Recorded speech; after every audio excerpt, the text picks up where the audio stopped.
was the last time you quit a video game?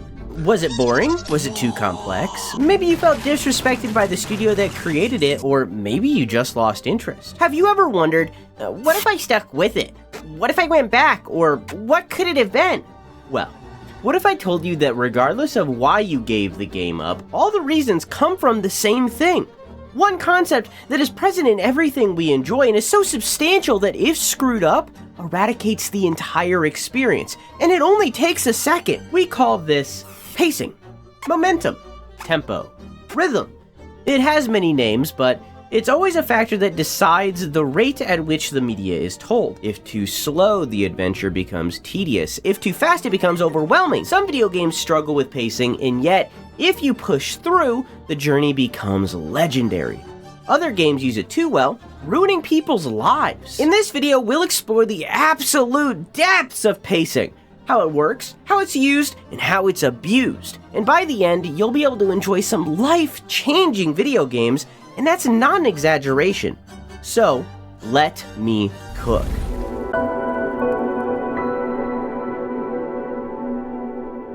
Pacing is defined as the speed at which the story is told, which is a vast oversimplification for the most important part of storytelling. The real definition is this. Pacing is the rhythmic flow at which the story is told. Video games use this in a way that is infinitely different from any other type of media. For films, the audience are passive watchers who can't influence the story, no matter how loud they scream at their TV. They're forced to move at the pace dictated by the writers, director, and actors, which gives the creators a lot of control. This is fundamentally different in gaming because players are not an audience. Video games are a collaborative medium between the developers and us, the gamers. The developers give up control to allow us to enjoy their creation. The less linear the game, the more control they let go. There are a lot of ways for them to regain control during active play, like focusing the camera on something or zooming it out, but with pacing specifically, the developers can never truly dictate our experience since we can interrupt it at any time by simply reading a note they left or by pausing the game, which is something that happens often due to video games commonly being longer than can be completed in a single sitting. There are some short games where that doesn't apply. Journey is meant to be experienced all at once, clocking in at roughly 3 hours, and this model allows that game to breathe, for moments to blend as the developers intended, and most importantly, it allows emotions to settle in. This is pretty common in the indie space. Shorter games are easier to make most of the time, but some stories simply can't be told briefly. For some, this is remedied by separating the game into separate chapters or episodes with obvious stopping points. But honestly, as my partner reassures me, size doesn't matter. A lot of people misunderstand this. Pace has nothing to do with the length of the media. It has more to do with immersion. You've most likely heard of the 3-act structure in the hero's journey. These are storytelling models that a lot of media use to get you invested in the story you're consuming, but they're more about pacing than anything else. However, they are both also an oversimplification for how it functions in action, because they only account for the narrative as a whole, leaving the details within to be interpreted, which leads to confusion for us gamers who aren't getting an English degree. A good story that invests us doesn't just look like a 3-act structure or the hero's journey, but more something like this. While pacing does apply to the entire narrative, it also applies to each scene, stage, or level, even outside of cutscenes, because it also applies to gameplay. To make it simple for us, we're going to separate gameplay-based pacing into 2 groups, high intensity and low intensity. High intensity are moments that excite you or moments that terrify you, from boss fights to discoveries, usually the most talked about parts of a game. These are often the scenes that are being built towards using low intensity stuff, which are moments of tension, relaxation, exploration, story, or simply moments that take a break from the rest of the game. Video games will commonly alternate between these types of gameplay to keep you engaged, but not overwhelmed. For an action-adventure game, this would look something like exploration, difficult combat, puzzle, chase segment, cutscene, boss fight. It can be diverse as that, or even simpler. Horror games swap less often and rely on longer, low-intensity moments that build further anticipation for what's to come, but generally, all video games are simply intense, slow, repeat. All of this also allows developers to subvert expectations by suddenly raising to high intensity in the middle of a common low-intensity segment. Spoilers for The Last of Us Part 2, it's a gameplay moment so it won't be in the show, and Sekiro, skip to here. One of my favorite examples of this is when you kill the big farting monkey in Sekiro. You feel the release of defeating a hard boss, which is usually followed by low-intensity exploration or reading the item you just received to learn about who you are fighting and why. But instead it raises and the fight continues. In The Last of Us Part 2, you approach a bench to upgrade your weapons, a moment you've done dozens of times throughout the 2 games, but you suddenly get ambushed, tarnishing your trust in the system you once had. It's all kinda like firing a gun for my fellow Americans. The anticipation of pulling the trigger, the bang, and then the calm release after it's done. But if the gun goes off without you pulling the trigger, you still get the bang and the calm, but you're caught off guard. All of what I just said can occur within a single 10-minute section, and it completely changes depending on the direction we walk, or if we take the time to look at something more closely, or even more so if we immersion break by skipping or ignoring dialogue, or pausing at a bad time. This is the control that the developers gave to you, so they expect you to pause during low intensity. They're opportunities for you to take a break rather than breaking your immersion, which is one of the many ways developers can try to push you towards the pacing structure they desire. But immersion breaking doesn't have to be intentional either. It doesn't have to be the player's fault. Game overs cause challenge, which raises intensity. But it's only fun if it's in the flow of the game. If it doesn't make sense in the story, then it breaks immersion, ceases the momentum to a halt, and makes the player frustrated, which then causes other complaints to be a lot more obvious. Most games want you to win. Failure is learning, but failure can sometimes come at the cost of storytelling. As long as you keep within the flow the developers intend, you're hopefully in for a good time. And there are a lot of ways they can manipulate you into following their path without a GPS, like rewards. Collectibles pull the player towards them, which either increases the length of low-intensity moments or rewards high-intensity completion. But they only work if the reward is worth it. If they commonly aren't, the exploration feels punished and we no longer want to do it, especially if we feel cheated for the time we spent or lost without direction. The same techniques work in multiplayer games too. Developers lead players into high-intensity combat by using choke points and objectives. When a mode lacks a goal, the time limit is incredibly short so that the combat doesn't become old. To enforce low-intensity moments, walkbacks or respawn timers act as the calm before the storm. Meanwhile, games where you only have one life work more like horror games, where the entire game builds to one intense moment and then releases after you either succeed or fail. Success could bring further intense moments, with the biggest peak being at the end. Battle Royale is probably the one that does this best. Or even simpler, question blocks in Mario Kart get you back into the action. Let's go, Moo! Grind that rail! Let's go! And ultimate timers are a guaranteed high-intensity moment. This makes players feel like they're writing their own stories, even if the developers had to lead them to the moment using a trail of treats. Ooh, piece of candy. Ooh, piece of candy. Ooh, piece of candy. Ooh, piece of candy. Ooh, a piece of candy. That mode difference basically translates to different genres for the gaming industry as a whole. The game type drastically changes how those treats are used. Open world is when all of this truly becomes way too complicated to keep track of though, because again, less linear means less developer control. But that doesn't mean no control. The Witcher 3 had a rough 40-second rule put in place, so every point of interest is roughly 40 seconds away from one another, which allows you to explore in any direction and always have something to do. When other games have failed to implement a similar rule, reviewers have shunned them for being boring. But remember, pacing isn't just the entire game, but also segments. So these games often have linear dungeon-like segments where control is brought back into the developer's hands, because the rhythm of those segments can be carefully crafted to deliver a fun experience. Elden Ring kind of wastes this opportunity in my opinion, as the dungeons are very copy-paste a lot of the time, but the DLC is really when they used this tool to its full potential. Regardless of how the developers do it, their primary goal above all else is to keep you engaged, keep you immersed in the world they created. And while majority of games do this for entertainment and simply to make good art, a lot of the time greed can get in the way, and all of a sudden pacing becomes not a tool for good storytelling, but instead for evil. In gacha games, the entire purpose is to get you to spend money, but they do it in an interesting way that causes good game concepts to be whittled down into bad ones. From grinding character levels, which of course could be sped up with money, to lackluster awards that give such little paid currency they might as well not exist, to storylines without consequence because they can't kill a character or even make one look weak because Big Chunk spent loads of money on him.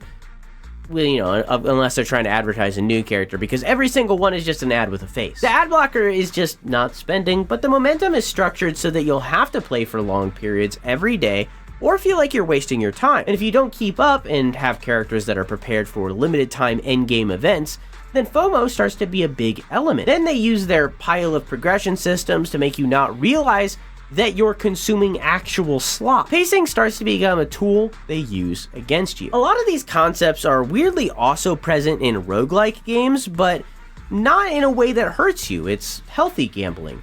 So stop playing Genshin and boot up Hades. The characters are hotter anyways. Step aside, Jane Doe, I'm dating Dosa. Regardless of what it's being used for, pacing is the foundation for the entire game because without a good structure, the entire experience falls apart. Pacing is like steel beams, they shouldn't melt. But good tempo doesn't always mean correct. While the graph I showed you earlier does apply to most media and things that use something like it usually end up being good, there is no formula to create good art because formulas don't produce art, they produce products. While some video games are creations of pure greed, they're not the ones that gamers praise until the end of days. These games are often ones that look at the conventional pacing structure and definitely borrow bits and pieces, but they don't marry themselves to it. Instead, they create media that is truly unique. So let's observe why those work so well.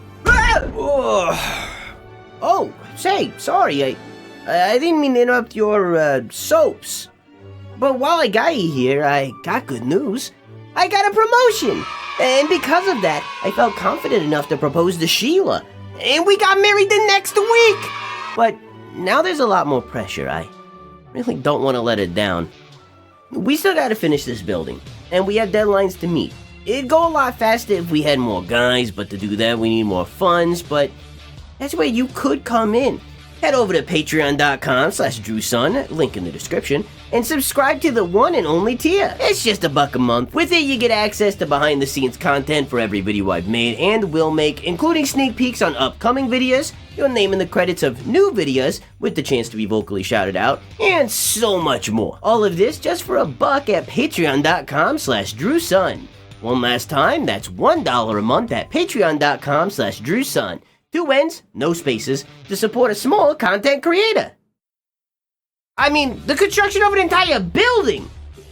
Anyways, it's almost shutdown time. Wifey and I have a big date planned. We're going to CB Doodles Monster Truck Show. Enjoy the rest of whatever this, walking post-puberty nerd emoji has to say.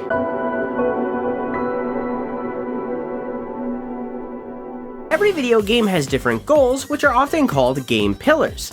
These parameters are set at the beginning of development to form a fundamental foundation of concepts that the game will achieve. Some studios even use the same pillars for every game they launch. With different game pillars comes different game pacing to achieve said pillars.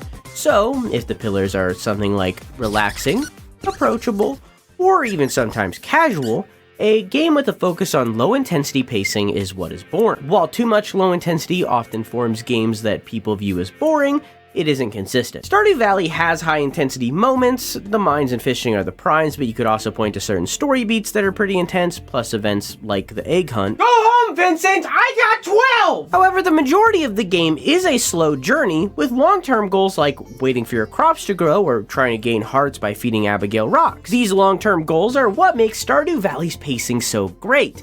You're always working towards something. Be that a better farm, a hot husband, or taking down a global conglomerate by rebuilding a community center using walking apples. Despite some time management aspects, it's a comfy, cozy game that manages to showcase how low-intensity experiences can thrive. On the flip side, always high intensity can work as well.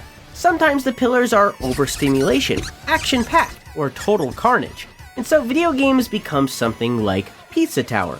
Everything is go, go, go, get there quick, get out of my way, jump, I need a power up! The only real break is between levels. The game is built around mania, just like Wario Land, the game that inspired it. Anton Blast does the same thing, but at an even higher velocity, to the point where it's kinda hard to tell what's going on at certain points with no chance to breathe, and yet it feels great. It feels visceral, it feels... God damn! Both of these enigmas work in their own ways despite going against the grain. Many have tried the same and have failed because momentum can be ruined by even the smallest of things. The number one biggest culprit of this is simply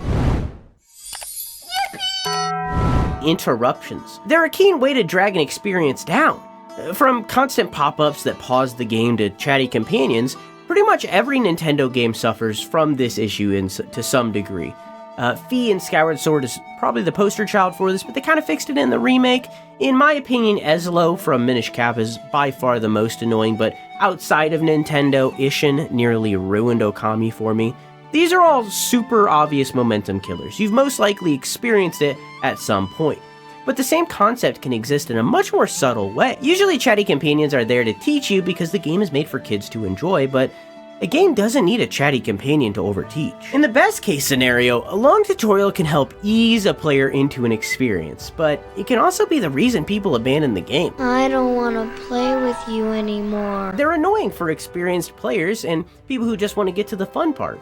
Stuff like this can be remedied by the use of a hook, something that sets the expectation for the rest of the experience, like how Uncharted 2 starts in medias res in the hanging train, or even how this video had one to get you past the first 30 seconds. But nowadays, games have been featuring pocket zones of what the bigger game is, colloquially called tutorial islands. These can be the first 2 hours of a game, or in Death Stranding's case, it can be the first 10. The game takes its time to show you what it's like to be alone. What it's like to make these journeys without many tools, but without having that journey be a long one. While it is a drag in the moment, it makes you appreciate making the similar but longer journey in the bigger open world that follows it. Because there, you have the help of every other player who has played the game. Trekking up a mountain is a lot easier when there's a zipline after all, which is what the Strand genre is all about. It's a slow tutorial, but it's not hand-holding. Death Stranding features a much longer tutorial island window than many other games, and even after that, its pace doesn't increase by much in all reality. This is because Death Stranding is also an example of a slow burn. A game that you just have to trust will get there in time. You have to pay your dues by doing something boring or bad for a while, so that you can appreciate the glory that it ends with. A lot of the time, these kinds of stories are caused because of complex settings like high fantasy, a world you need to ease the player into over time, or else they'll become confused or overwhelmed due to the environment being so vastly different than our reality. To compensate, these games are also often very long, and in turn they feature an ensemble cast of characters who all have mini arcs to help keep the pace going. But tackling their mini arcs also often takes time, so the problem kind of stacks on top of itself. Outside of gaming, this is the reason why shows like One Piece are so long. One Piece! The One Piece is real! Long playtime combined with the slow start often scares players away rather than easing them in like the intention. I still haven't played Persona 5. But remember, length doesn't cause slow pacing. If anything, slow pacing causes length. But these are examples where the setting or story causes the slow pace. Video games are a lot more than that. So what happens if it isn't the story holding the pacing of the gameplay back, but instead it's the other way around? The genre Metroidvania was created using Super Metroid in 1994 and Castlevania Symphony of the Night in 1997 as the inspiration. But they weren't in any way the first to fit the mold of the genre. They're not even the first in their franchises by a whole decade. But 2 years prior, Below the Root existed and is technically the first Metroidvania. I feel this perfectly shows how genres are formed. It doesn't matter who did it first, it only matters who made it popular. So, in response, the genre is a portmanteau of Metroid and Castlevania. According to Reddit, the most legitimate news source next to 4chan, Metroidvania is a subgenre focused on guided nonlinearity and utility-gated exploration. I prefer the term gear-gated, it's cleaner. Wikipedia cites its main genre as action-adventure and/or platformer, but I would argue that it's a subgenre of open world, since Metroidvania is focused on map design. While Symphony of the Night wasn't designed with Metroid in mind, both of these games focused on gear gating, and hence, every game after is based on these two to some extent, even with some aspects being copied directly. However, this model formed a problem. One that wasn't super noticeable at the time due to other available video games, but today, video games have become so infinitely more advanced. The stories they tell are much more in-depth that it's become extremely obvious. Every Metroidvania consistently starts at a crawl. Even in games that start with a decent hook, the gameplay feels lackluster to begin. But even the fastest sprinters started out crawling too, so this issue is a function to make you feel like a god by the end of the game. For example, Hollow Knight starts you with nothing, so it feels incredibly slow, and after you inevitably get lost in the first zone, boring too. You defeat a boss, get a spell, and open a bug blocking your path, paralleling the first upgrade of Metroid. However, it isn't used for this purpose ever again and isn't game-changing at all, so in other words, the game still feels rough. After mowing the lawn, you beat up Silksong and gain the ability to dash that does speed up the game a bit, but because of its cooldown, not by much. Plus, you'll probably damage yourself a bunch. Still not having a real mission beyond Egg, you do some shrooms and finally meet up with the Mantises. And after getting your ass beat, you steal their Mantis Claw that allows you to wall jump. The first area you explore after makes the game feel like night and day. The game finally gets started.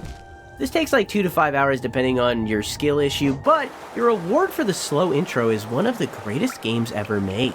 After all that effort, you gain access to so many places you passed by, opening the game up exponentially with every upgrade you pick up. I've heard people say they dislike Metroidvanias because of the backtracking, but it's so much more than that. Your relationship with exploration and the world around you evolves as you play. The downside is that you may have forgotten some of the unlocked paths as more and more mysteries are revealed because eventually they become overwhelming. A big concern for Billy Basso, the developer of Animal Well. Prince of Persia: Lost Crown fixed this issue by allowing you to take screenshots in-game and see them on the map. Other games have used pins or given the ability to draw, but I'm kind of getting off track. I just wanted to be clear that a slow start is not the genre's only flaw. I digress. A slow start can be tied to every Metroidvania to some degree. Ori doesn't pick up until you get the slingshot ability. For 9 Souls, it's the air dash. Most commonly, it's the double jump that gets the game started, or in Animal Well's case, becoming a bubble-blowing baby. All bubble-blowing babies will be beaten senseless by every able-bodied patron in the bar. If this is such a big issue that plagues the entire genre, how do we fix it? It's usually caused by movement abilities, which causes sequels to rarely be affected by the issue due to them keeping the abilities from the prior game, but that causes a barrier of entry since there's more to learn for new players. Giving movement abilities earlier, or right off the rip, would make the beginning less of a slog, but it would cause less interesting map evolutions later on, bottlenecking what they could do with the rest of the upgrades. Unless there aren't any later upgrades, or even further, no upgrades at all. This would cause the game to just be another platformer or action game, but what if it kept the gear-gated paths despite lacking new gear? This creates a new genre. Metroidvania. Imagine you see a symbol next to a door, but it makes no sense to you. It's seemingly random gibberish, so you disregard it and move through the door next to it. Inside, you see toilets and now recognize that the symbol probably means bathroom. Now, anywhere you go, you can always find a pooping spot. This is how Metroidvanias work. Instead of gear gating, it's knowledge gating. I prefer the term brain gating, it's cleaner. In film and books, this type of story is often called a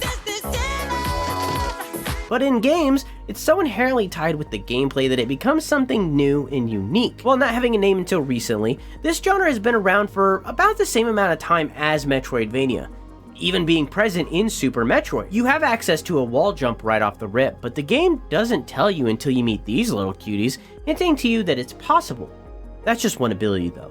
The first full game using this idea was probably missed in 1993, but the genre doesn't pick up until Fez in 2012, since it's a genre mostly used by indie games, and that's around the time when the golden age of indies started. Some of the most highly praised indie games are within this genre, like Outer Wilds, Tunic, The Witness, Chants of Sonar, Blueprints, Rain World, and Animal Well. Animal Well in particular is an interesting one because it's also a Metroidvania since it does have an element of gear gating as well. That being said, Fez does too, but only really once with the sunglasses. I'd argue that the existence of gear gating is a massive negative for both of these games since it's easy to say, oh, I'll be able to do that later when I get gear, when in reality it's very possible you just don't know the right button yet. They're kind of contradictory functions, but hey, you know, a lot of people liked Animal Well more than me, so maybe it's just me. All that being said, Metroidvania doesn't solve the pacing issues that Metroidvania has. In fact, they're much, much worse.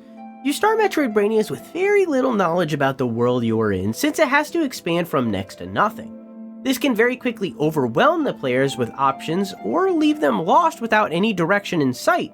And anytime the player reaches a road bump and isn't picking up on something, the problem repeats itself. This is kind of fixed by making every bit of information you receive valuable, since it makes everything worth reading and exploring, but if the player isn't picking up on something obvious, there's nothing the devs can do without breaking the function of the genre. In the middle of the game, this causes Googling and community collaboration, which risks destroying the entire experience.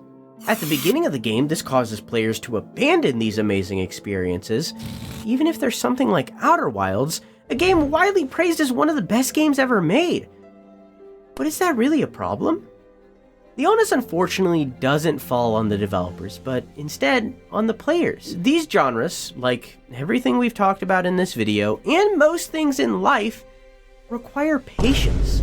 It requires you to put your trust in these games, in the developers, in your friend who recommended it to you, or in the goofy white guy in front of a green screen, because if you do, you'll have the time of your life. I can't think of another game that makes me feel like The Witness does. I haven't played a game that's given me such a rush of childlike wonder in so very long. Hollow Knight proved to be a masterful piece of art, and a reminder that even in the darkest or emptiest points of life, there's still the potential for beauty, meaning, and authentic human emotion. Rain World is a very interesting game. I truly mean it when I say there's nothing like it. Animal Well feels like one of the best games I've ever played. Please, for the love of God, do yourself a favor. I still think about Fez a lot, almost 5 years later. I didn't want Death Stranding to end. A masterpiece of game design. Outer Wilds changed my life.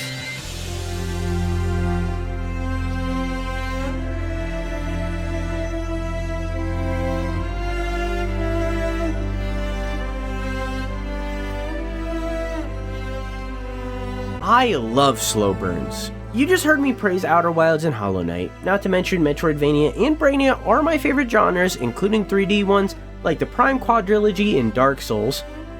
But unfortunately, they might be a dying breed. When I was a wee little lad, I used to rent a game nearly every weekend because there was a family video near my school, which meant I had 2 days to get my fill or risk not having access to the game the following weekend. If I didn't enjoy the game, I would push forward and keep playing, giving it a fair shot, because the worst case scenario is I just wouldn't rent it again. As I've grown older, even though I haven't rented a game since I was 11, this habit has stuck with me. I didn't enjoy Assassin's Creed Valhalla, I never finished it, but I still put in 30 hours before I quit. Nowadays, rental stores are long gone, but in their place, subscription services have grown, like Game Pass. The problem is, you're not stuck with a game after you install it. You have nearly limitless options. So if something doesn't interest you in 15 minutes, you can easily hop to something else with very little cost to yourself, assuming your internet is good enough. I love Game Pass. I've been paying a subscription to it for years. I've spent hundreds of hours in Crusader Kings 3, and I never would have given it a try without it. Plus, I've been able to play so many amazing indies like Lies of P or Nine Souls for a lot cheaper because of Game Pass. But its format has the potential to change the way games are made, so that they can be more marketable for the platform, including games being a lot shorter overall, which isn't necessarily a bad thing, and for slow burns to die off because people aren't giving them a fair shot. Art should be unequivocally the creator's vision, regardless of what marketing statistics dictate. We need more Death Strandings, not more Metal Gear Survives. In other words, as I said earlier, formulas don't produce art, they produce products. But products are a lot more common nowadays, so greed is slowly killing amazing games.